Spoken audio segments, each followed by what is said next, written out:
और जनरल का outdoor unit है, इसमें गैस का प्रॉब्लम है। आइए दिखाते हैं आपको क्या प्रॉब्लम है। ये इसका बैक है, एम्पियर देखो इसका 6.8 ऐसे ले रहा है दो के साथ। ये वॉल के साइड में जोर है, यहाँ लीकेज है।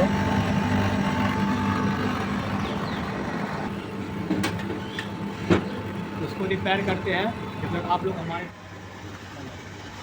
जहाँ डाउट लग रहा था वहाँ लीकेज तो नहीं मिला, पर ये 5 का वॉल में लीकेज मिला, जड़ में, बिल्कुल जड़ में। ये देखिए बिल्कुल जड़ में लीकेज है, 5 का वॉल जड़ में लीकेज बिल्कुल, बट यहाँ नहीं मिला।